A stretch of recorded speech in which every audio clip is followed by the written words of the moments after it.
Bonjour, bonsoir, j'espère que vous allez bien. Aujourd'hui, nouvelle histoire d'horreur qui va parler du Dark Web, et cette fois-ci ce n'est pas un thread que j'ai trouvé sur Twitter ou Reddit, mais une histoire qui vient de Creepypasta from the Crypt. Donc comme j'oublie très souvent de le préciser, cette histoire est évidemment fictive, bien évidemment tous les événements racontés dans cette histoire ne se sont pas passés, c'est uniquement pour le divertissement horrifique, et avant que la vidéo commence, je vous invite à me suivre sur Instagram car j'y poste régulièrement des stories, et également je vous invite à rejoindre les deux serveurs Discord sur lesquels je suis le plus actif, donc le mien, mon serveur Discord personnel, et le serveur Discord des petits créateurs, qui est le serveur Discord de Jessimitation, et donc c'est un serveur Discord qui permet de vous mettre en avant si vous faites des vidéos plutôt cool, donc je vous invite à le rejoindre, j'y suis très actif, c'est un très bon moyen de me contacter facilement, et en plus, c'est cool. Donc voilà, et donc cette histoire, je voulais raconter à la manière d'une creepypasta, donc en total audio avec des images pour illustrer, et donc, c'est parti pour l'histoire.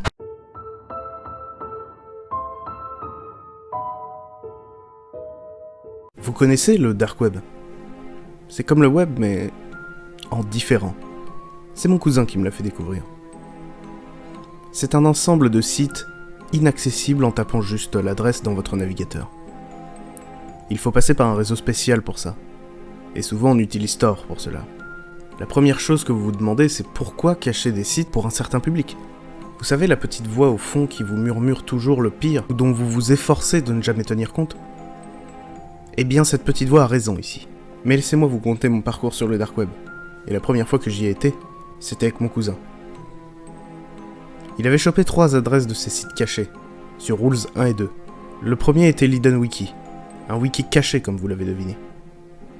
Il regroupe toutes les informations à savoir sur les sites cachés, ainsi que leurs adresses. Donc parfait pour nous. On a parcouru au hasard les articles, dont un qui a réussi à me choquer. Vous vous rappelez de la petite voix dont je vous parle plus tôt? C'est là qu'elle intervient. Cet article traitait d'une communauté, le RCC. Comment ne pas violer votre âme en tentant de décrire cela? La seule règle est d'être actif et de ne pas critiquer les autres membres peut-être trop extrêmes. Vous vous souvenez de ce vieux prof de sport un peu pédophile sur les bords? Imaginez qu'il ait en plus un penchant pour les animaux et les couteaux. Vous voyez là où je veux en venir? L'adresse sur le réseau était à disposition. Et nous hésitions à cliquer. D'un côté, nous voulions voir les limites d'Internet, et nous avions passé auparavant 2 heures à installer des logiciels de sécurité. De l'autre, nous avions peur de ces limites. Mais on a cliqué quand même.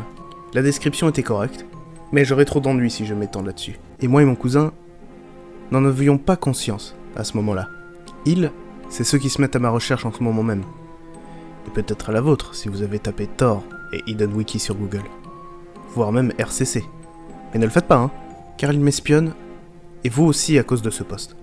Ensuite, on a visité Assassination Market, un endroit où on met des contrats sur les personnes pour les assassiner. Et on a un peu regardé les contrats. Que du sérieux. Il faut contacter le mec en privé sur un chat sécurisé de Tor. On aurait pu chercher à contacter un mec pour déconner, mais on n'avait plus vraiment l'humeur à rire. Et à ce moment précis, je pense qu'il savait où mon cousin habitait. Puis on a fait un tour rapide sur le site de vente de drogue en ligne, et pas grand chose d'intéressant. Assez étonnant par contre. Et un onglet s'était ouvert. Chose assez intrigante, nous regardâmes l'onglet. L'onglet était une page Hidden Wiki portant sur intrusive surveillance. Concrètement, surveillance intrusive, c'est tous les types d'intrusions sur vos machines, pour espionner vos faits et gestes. Et une page qui s'ouvre toute seule en parlant de ça, vous comprenez qu'on commençait un petit peu à se chier dessus. Et on a continué sur 2 fenêtres. Toutes les 2 vides et inutiles. La première traitait sur le paranormal, la deuxième les ovnis. En fait non, pas tout à fait inutile. Sur la fenêtre avec les ovnis, il y avait un lien YouTube. Sur le navigateur Firefox pour Tor. Flash n'est pas activé. On a donc tenté de mettre le lien sur le Firefox de tous les jours, mais aucun programme ne répondait, à part Tor et son Firefox. Mon cousin a lancé le reboot, puis en attendant on est parti manger. Et à notre retour, l'ordi était allumé, avec uniquement 2 logiciels actifs, Tor et son Firefox. Il y avait plusieurs onglets ouverts. Il voulait nous montrer là où nous avions mis les pieds. Il y en avait un avec une vidéo, venant de Zoo Necro-chan. Pitié, ne cherche rien à ce sujet. On était horrifiés. On a regardé le début, puis... J'ai remarqué que le type parlait en français. Et mon cousin a remarqué que ce chien n'était pas n'importe qui. Je voulais juste ne pas y croire.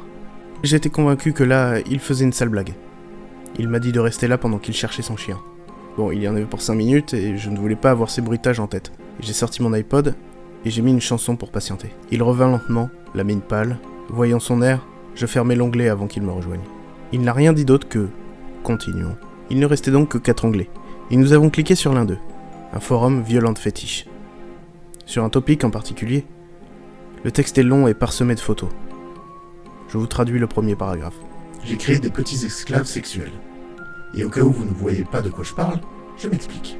C'est très simple. Je transforme des petites filles en esclaves sexuels facilement manipulables.